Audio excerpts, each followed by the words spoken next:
Assalamualaikum warahmatullahi wabarakatuh. Perkenalkan, nama saya Cindy Rohadatul Aisy Jannah. Di sini saya akan menjelaskan tentang sejarah pertumbuhan ilmu-ilmu keislaman. Jadi, sejarah perkembangan Islam dibagi menjadi 3 bagian. Yang pertama yaitu periode klasik tahun 650 sampai 1250 Masehi. Yang kedua, periode pertengahan tahun 1250 sampai 1800 Masehi. Dan yang ketiga, periode modern tahun 1800 sampai sekarang. Nah, yang pertama, periode klasik. Pada masa periode klasik inilah disebut masa kejayaan dan kemajuan di mana ilmu pengetahuan baik dalam bidang agama, umum, dan kebudayaan berkembang mencapai tingkat yang tinggi sehingga dapat disumbangkan pada masa setelahnya. Dan faktor yang mempengaruhi yaitu motivasi internal dari Islam itu. Selain itu juga, pada masa ini daerah Islam meluas dari Afrika Utara sampai ke Spanyol di belahan barat dan melalui Persis hingga ke India di belahan timur.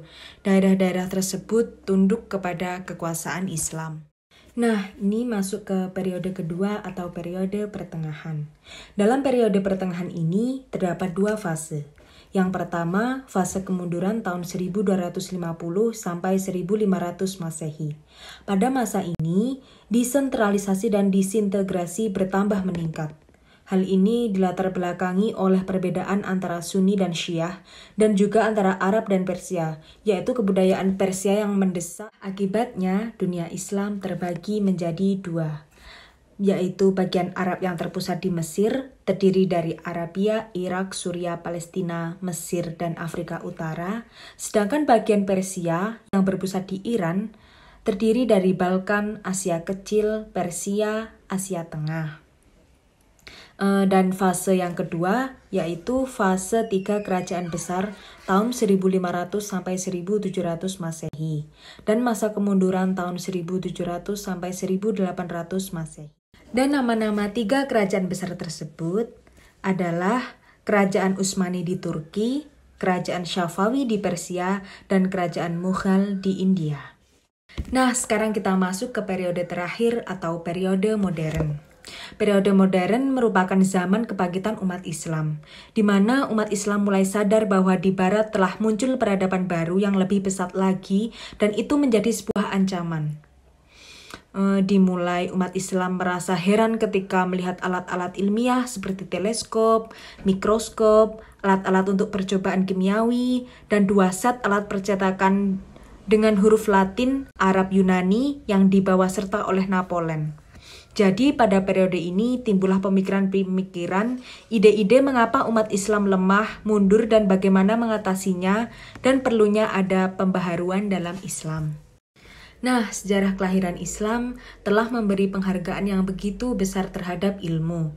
Pandangan Islam terhadap pentingnya ilmu tumbuh bersamaan dengan kelahiran Islam itu sendiri, yaitu ketika Rasulullah SAW menerima wahyu pertama, yang mula-mula diperintahkan kepadanya untuk membaca yaitu dalam surah Al-Alaq ayat 1-5 yang berbunyi, Bismillahirrahmanirrahim.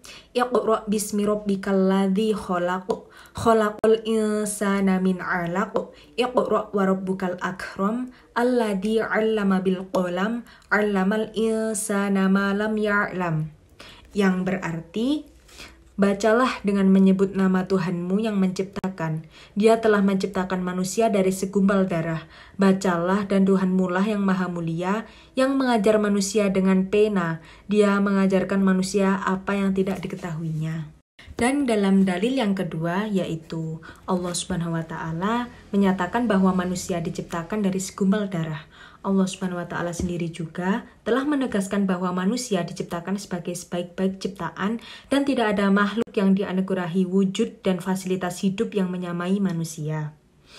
Dan dalam dalilnya tersebut terungkap dalam Quran surat Al-Mu'minun ayat 12-14 yang berbunyi, Bismillahirrahmanirrahim.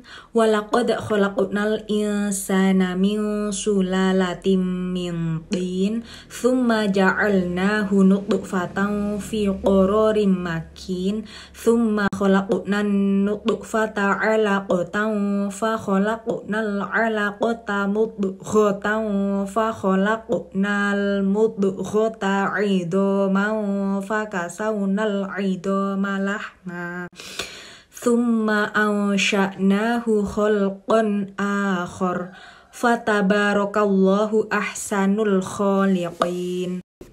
Yang artinya, dan sungguh kami telah menciptakan manusia dari saripati berasal dari tanah, kemudian kami menjadikannya air mani atau yang disimpan dalam tempat yang kukuh atau rahim, dan kemudian air mani itu kami jadikan sesuatu yang melekat, lalu sesuatu yang melekat itu kami jadikan segumpal daging, dan segumpal daging itu kami jadikan tulang belulang, lalu tulang belulang itu kami bungkus dengan daging, kemudian kami menjadikannya makhluk yang berbentuk lain. Maha suci Allah, pencipta yang paling baik. Demikian Allah Subhanahu wa Ta'ala telah menerangkan bahwa manusia-manusia diciptakan dari benda yang tidak berharga, kemudian memuliakannya dengan mengajar, membaca, menulis, dan memberinya pengetahuan. Sekian penjelasan dari saya tentang sejarah pertumbuhan ilmu-ilmu keislaman. Ada kurang lebihnya mohon maaf. Wassalamualaikum warahmatullahi wabarakatuh.